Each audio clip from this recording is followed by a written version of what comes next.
इन तस्वीरों को गौर से देखिए। मॉस्को के एक निवासी ने चौंकाने वाली चीज रिकॉर्ड की।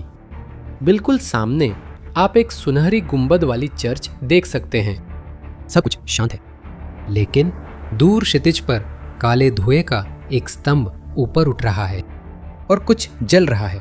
फिर कैमरा जूम करता है और अब वाकई हैरान करने वाला हो जाता है। ध्यान से देखो कि विस्फोट की आग के गोले के बीच में क्या दिखाई देता है। जो चीज ऊपर की ओर फेंकी जा रही है वह पूरे ईंधन टैंक का ढक्कन है। एक ढक्कन जो दर्जनों टन वजन का हो सकता है, और विस्फोट ने उसे ऐसे आसमान में उछाल दिया जैसे वह कोई सिक्का हो। क्या आप सोच सकते हैं ऐसा करने में कितनी ताकत चाहिए? जो आप देख रहे हैं कि धुएं और आग में समा रहा है, वह मॉस्को को आपूर्ति करने वाली मुख्य रिफाइनरियों में से एक है। यह एक इलाके में स्थित है जिसका नाम कैपोटिन्हा है, और अकेली वह रूस की राजधानी के लगभग आधे ईंधन की अकेले आपूर्ति करती है।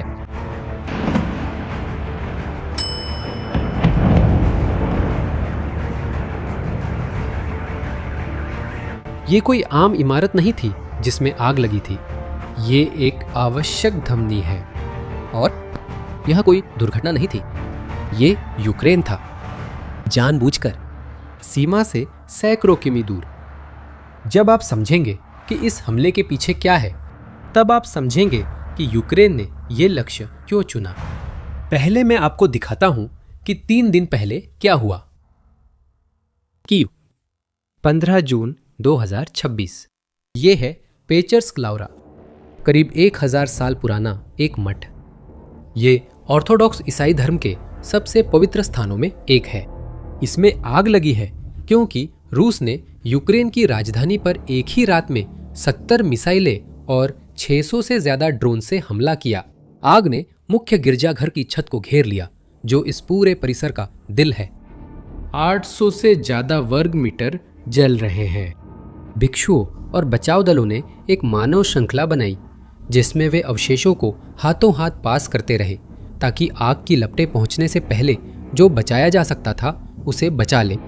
उस रात कीव में हमलों से कम 5 लोगों की मौत हुई। और यहाँ एक बात पर ध्यान देना जरूरी है, क्योंकि यह बहुत कुछ कहता है। जब दुनिया ने रूस पर उंगली उठाई, पता है उन्होंने क्या किया? रूसी सरकार ने इनकार किया।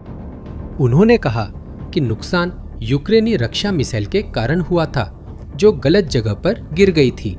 समस्या ये है कि लावरा के मलबे के बीच कम से कम 2 रूसी ड्रोन के अवशेष पाए गए, उसी प्रकार के जिन्हें रूस पिछले 4 साल से लगभग हर रात यूक्रेनी शहरों पर दागता है।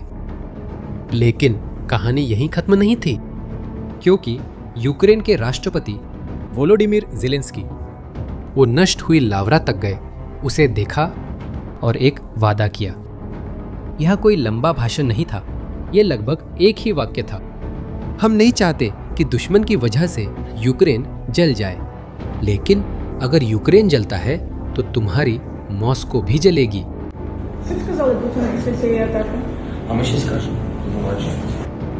इस बात को याद रखो, क्योंकि 3 दिन बाद वो ठीक उसी तस्वीर में बदल जाएगी जो आपने शुरुआत में देखी थी। रूसी राजधानी के बीचों बीच कपोतन्या की रिफाइनरी में आग लगी हुई है, लेकिन ज़ेलेंस्की के वादे और मॉस्को में आग के बीच एक बात है जिसे शायद ही किसी ने समझा।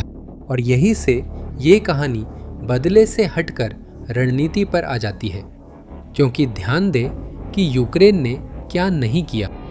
उसने रूसी कैथेड्रल पर बम नहीं गिराया, उसने नैतिक स्कोर के लिए किसी धार्मिक प्रतीक को निशाना नहीं बनाया। अगर यह सिर्फ बदला होता तो क्या ऐसा होता? वार के बदले वार, चर्च के बदले चर्च। यूक्रेन ने रिफाइनरियों पर हमला किया, ईंधन भंडार, पाइपलाइन, ऊर्जा की बुनियादी संरचना।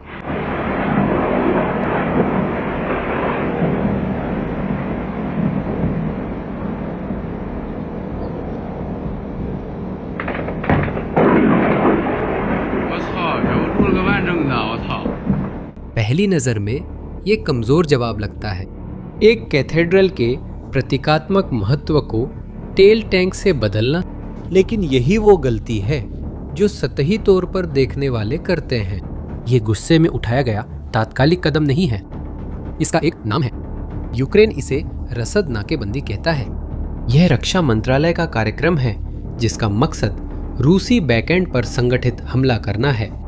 ईंधन, परिवहन, वह ऊर्जा जो मोर्चे को बनाए रखती है। और यूक्रेन के रक्षा मंत्री मिखाइल फेडोरोव ने एक बात कही जो तर्क शक्ति को संक्षेप में दर्शाती है। उन्होंने कहा कि अब डेटा में पैटर्न देखा जा सकता है। जितनी ज्यादा रूसी लॉजिस्टिक्स को नष्ट किया जाता है, उतने ही कम हमले रूस फ्रंटलाइन पर कर पाता है। ये बदला नहीं है, ये एक योजना है। यूक्रेन को समझ आ गया है कि उसे रूसी सेना को एक एक सैनिक को हराकर नहीं, बल्कि उसकी ताकत के स्रोत को निशाना बनाना है। और जो इस सेना को सबसे सीधे तौर पर ताकत देता है वो है तेल। और क्या आपने कभी सोचा है कि ऐसा क्यों है? आखिर क्यों खासकर तेल? खैर, इसके दो जवाब हैं। पहला जवाब पैसे के बारे में है। रूस दुनिया के 3 सबसे बड़े तेल उत्पादकों में से एक है और ये सिर्फ एक आर्थिक आंकड़ा नहीं है, यही है जो युद्ध का खर्च उठाता है। तेल की बिक्री रूस में बाहर से आने वाले पैसे का मुख्य स्रोत है और यही आमदनी बड़े पैमाने पर युद्ध के प्रयासों को फंड करती है। हर बेचा गया बैरल खरीदी गई गोला बारूद है। हर चलती हुई रिफाइनरी एक सैनिक की तनख्वाह है। अब पश्चिमी देशों ने सालों से इस पैसे को रोकने की कोशिश की है प्रतिबंधों के जरिए, और रूस ने इससे बचना सीख लिया है। उसने छुपे मालिकों के साथ जहाज़ों का बेड़ा बनाया और झंडे बदल दिए। उसने फर्जी कंपनियां बना ली। प्रतिबंध सिर्फ कागजी है। कागजी नियमों से बचना तेज और सस्ता है। यही यूक्रेन की असली चाल है। एक प्रतिबंध और एक ड्रोन के बीच जबरदस्त फर्क है।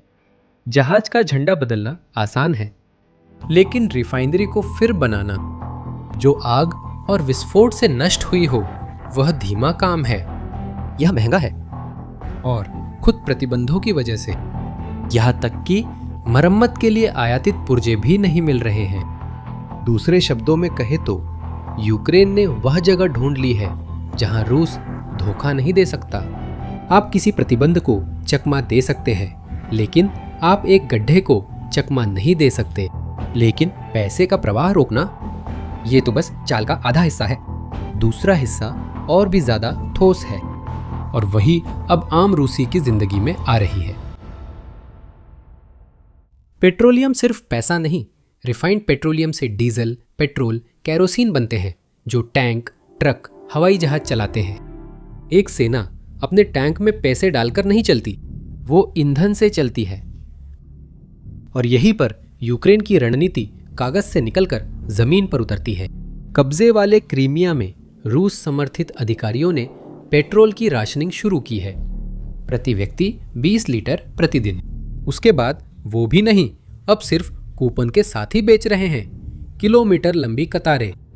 और कुछ शहरों में ईंधन की बिक्री को बस कई दिनों तक निलंबित किया गया।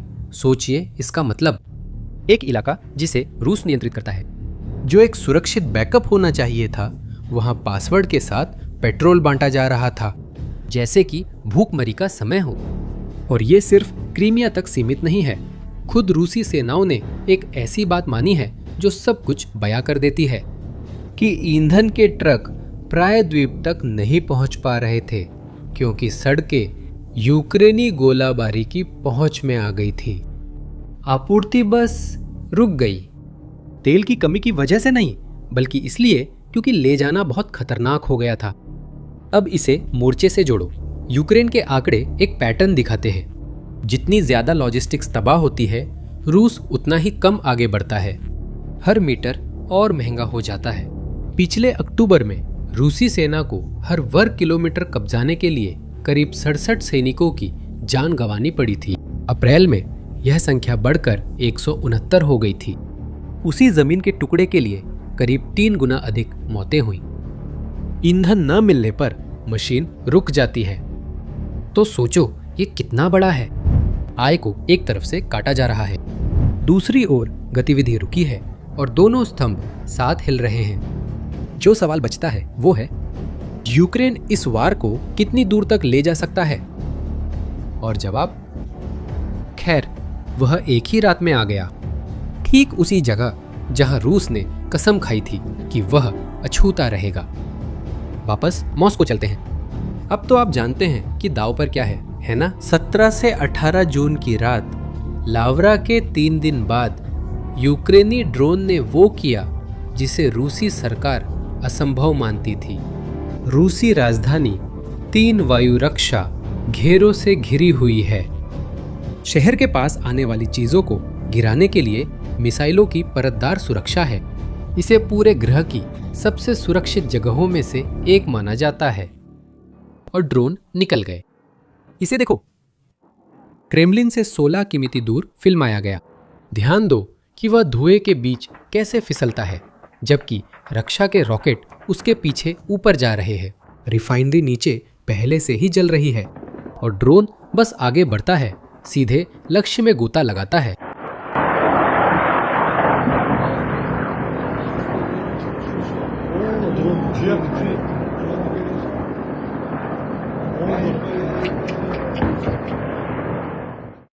अब इस दृश्य को देखो। ये मॉस्को के बाहरी इलाके में एक सड़क के किनारे रूसी सैनिक है। वह कंधे पर रखे जाने वाले उन पोर्टेबल मिसाइल लॉन्चर से ड्रोन को गिराने की कोशिश कर रहा है और ड्रोन लगभग लक्ष्य के ऊपर ही था। ये लाचारी की तस्वीर है। अब सारी बहुस्तरीय रक्षा व्यवस्था बस एक आदमी के ट्यूब लेकर आसमान में निशाना साधने और उम्मीद करने तक सीमित रह गई है। धुएं की लकीर पहले ही बता देती है कि उसका अंत कैसे हुआ। लक्ष्य मॉस्को की रिफाइनरी था, कपोतनिया में, वही जो इस वीडियो की शुरुआत में थी, जो राजधानी के लगभग आधे ईंधन की आपूर्ति करती है। और उस हफ्ते ये पहली बार नहीं था, ये दूसरी बार था। रूसी मीडिया ने इसे 2 वर्षों में मॉस्को पर सबसे बड़ा हमला बताया। यूक्रेन की एजेंसियों ने रिफाइनरी में कम से कम 4 बड़े आग के केंद्रों की सूचना दी। उन्होंने भंडारण टैंक, कच्चे तेल की प्रसंस्करण इकाई और डीजल शोधन इकाई को निशाना बनाया और इसका असर आसमान पर दिखा। मॉस्को की इमारतों पर इस काले धुएं के बादल को देखो। लेकिन ये सिर्फ आसमान तक ही नहीं रुका। रिफाइनरी के उत्तर पूर्वी इलाकों में एक हल्की और गहरी बूंदाबांदी शुरू हो गई। रहवासियों ने कारों, खिड़कियों, कपड़ों पर एक काली और तैलीय परत को फिल्माया। एक काली बारिश। यह नरक है। मैंने कभी इतना डर महसूस नहीं किया, एक रहवासी ने कहा। पहली बार जंग टीवी पर नहीं थी, ये उनके आसमान से गिर रही थी। सिर्फ रिफाइनरी ही नहीं, उसी ऑपरेशन में यूक्रेन ने रोस्तोव क्षेत्र के उस तेल डिपो पर भी हमला किया जो रूस की सैन्य और परिवहन मशीन को ईंधन देता था, और एक कब्जे वाले क्षेत्र में एक रेलवे पुल भी। रिफाइनरी, सैन्य डिपो, लॉजिस्टिक्स, सब कुछ एक ही रात में। रसद नाकेबंदी अमल में, दुश्मन के दिल में। यही ज़ेलेंस्की ने वादा पूरा करने की मांग की। उसने याद दिलाया कि उसने पहले ही चेतावनी दी थी, तीनों रक्षा घेरों से मॉस्को सुरक्षित नहीं रहेगा। और उसने उस वाक्य के साथ अपनी बात पूरी की, जिससे लावरा में शुरू हुआ सिलसिला पूरा हुआ। अगर यूक्रेन जल रहा है तो तुम्हारा मॉस्को भी जल रहा है। अब जो हिस्सा इस सब को आधार देता है वह कोई नाटकीय छवि नहीं है, ये ठंडे आंकड़े हैं और ये भारी है। देखिए, रूस का तेल शोधन 2009 के बाद सबसे निचले स्तर पर आ गया है। ऐसा पिछले 1.5 दशक की आर्थिक मंदी के बाद हुआ है। कच्चे तेल का उत्पादन पूरे 1 साल में सबसे निचले स्तर पर पहुंच गया है और यूक्रेन अब तक रूस की कुल रिफाइनिंग क्षमता का लगभग 1/4 हिस्सा नष्ट कर चुका है। हाँ, 1/4। हाँ, 1/4। और सबसे खुलासा करने वाली बात यह है, खुद रूस ने इसे स्वीकार किया है। रूसी उप प्रधानमंत्री, जो ऊर्जा क्षेत्र के जिम्मेदार है, ने पहली बार सार्वजनिक रूप से स्वीकार किया कि ड्रोन हमलों के कारण उत्पादन में गिरावट आई है। जब मार खाने वाला खुद चोट मानता है तो चोट असली होती है।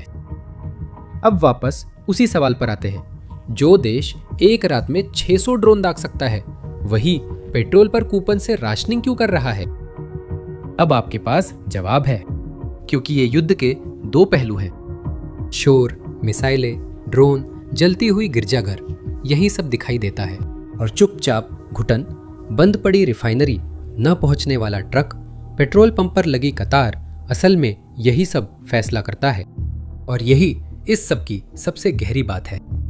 रूस की सबसे बड़ी ताकत हमेशा उसका आकार रहा है। दुनिया का सबसे बड़ा और विशाल देश, अंतहीन संसाधन।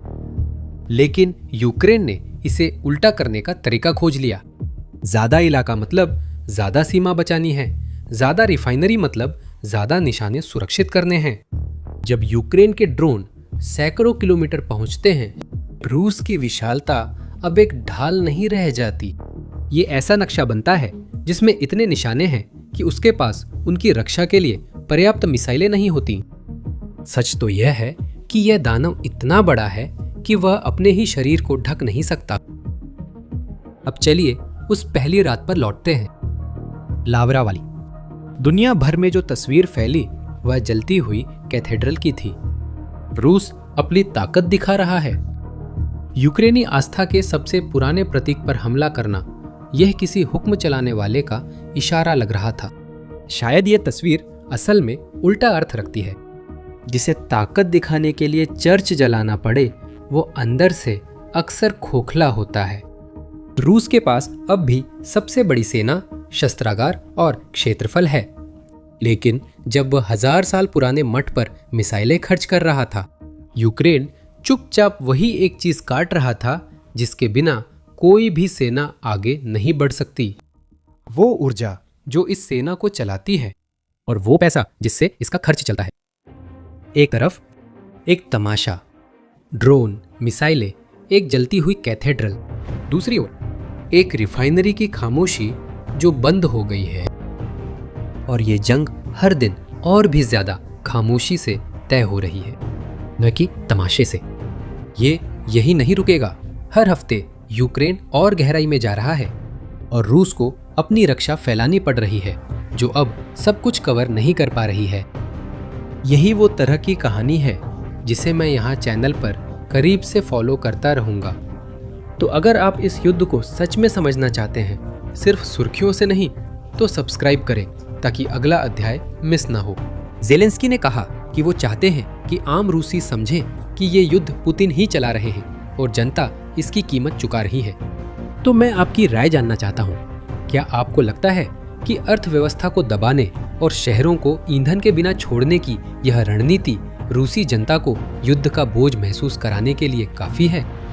नीचे कमेंट करके बताएं कि आप क्या सोचते हैं। अगले वीडियो तक के लिए अलविदा।